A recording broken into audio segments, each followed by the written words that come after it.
নদী কণ্ঠে সূর্য উঠেছে, রক্ত লাল রক্ত লাল রক্ত লাল। আর এসেছে সমুদ্রে, রক্ত লাল রক্ত লাল রক্ত লাল। পাগল ছেড়ার হয়েছে কাল, হয়েছে কাল, হয়েছে কাল, হয়েছে কাল। পাগল ছেড়ার হয়েছে কাল, হয়েছে কাল, হয়েছে কাল, হয়েছে কাল। আর এসেছে সমুদ্রে, রক্ত লাল রক্ত লাল রক্ত লাল।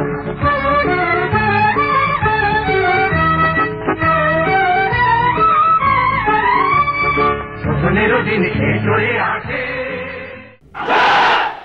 পর্ব ২, ষড়যন্ত্রের জাল।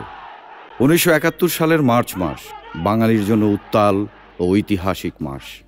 ১ মার্চ প্রেসিডেন্ট ইয়াহিয়া খান জাতীয় পরিষদের অধিবেশন স্থগিত করেন। ঢাকা পরিণত হয় মিছিলের নগরীতে। পরদিন বঙ্গবন্ধুর আহ্বানে দেশব্যাপী গণ আন্দোলন শুরু হয়। প্রেসিডেন্ট ইয়াহিয়া খান কারফিউ জারি করলে তা অমান্য করে সাধারণ মানুষ পথে নামে। রাজপথ রক্তাক্ত হয় স্বৈরাচারী সামরিক বাহিনীর গুলিতে। ৩রা মার্চ সন্ধ্যায় ৬ই মার্চ থেকে প্রতিদিন আধা বেলা হরতালের নির্দেশ দেন বঙ্গবন্ধু। আন্দোলন তীব্রতর হয়।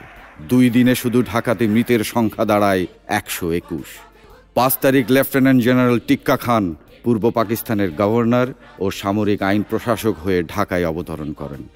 এদিকে পরদিনই ইয়াহিয়া খান বেতার ভাষণে বাংলার আন্দোলনরত সাধারণ মানুষকে দুষ্কৃতিকারী বলে আখ্যা দেন। সেই সাথে ২৫শে মার্চ জাতীয় পরিষদের অধিবেশনের ডাক দেন। একদিকে পাকিস্তান শাসকের ষড়যন্ত্র ও শোষণ বাড়তে থাকে, অন্যদিকে আন্দোলনও তীব্রতর হয়।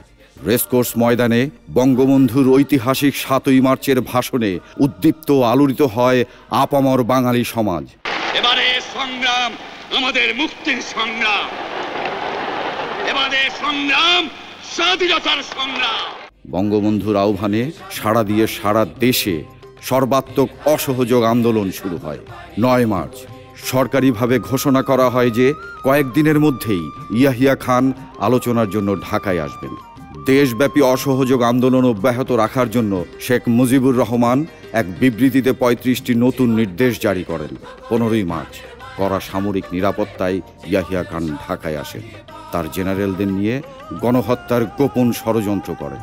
১৬ই মার্চ সকালে প্রেসিডেন্ট ভবনে বঙ্গবন্ধু ও ইয়াহিয়ার মধ্যে বৈঠক অনুষ্ঠিত হয়। বাংলার জনগণ এ সময় প্রেসিডেন্ট ভবনের সামনে জড়ো হয়ে জয় বাংলা ধ্বনি দিতে থাকে। পরের ২ দিনও বঙ্গবন্ধু ও ইয়াহিয়ার রুদ্ধদ্বার বৈঠক চলে। আলোচনা থেকে কোনো ফলাফল না আসায় দেশ জুড়ে উৎকণ্ঠা বিরাজ করে। ২০ মার্চ মিরপুর, চট্টগ্রাম, পার্বতীপুর, সৈয়দপুরে বাঙালিদের সাথে পাকিস্তানি ও বিহারিদের দাঙ্গা হয়। ২১শে মার্চ একদিকে বঙ্গবন্ধু ও ইয়াহিয়ার অনির্ধারিত বৈঠক অনুষ্ঠিত হয়, অন্যদিকে ইয়াহিয়া খানের গোপন ষড়যন্ত্রে যোগ দিতে পাকিস্তান পিপলস পার্টির নেতা জুলফিকার আলী ভুট্টো সহ ১২ নেতা ঢাকায় আসেন। ইয়াহিয়া ও ভুট্টোর সাথে বৈঠক শেষে বঙ্গবন্ধু আলোচনা থেকে কোনো ফলাফল আসার ব্যাপারে সন্দেহ প্রকাশ করেন।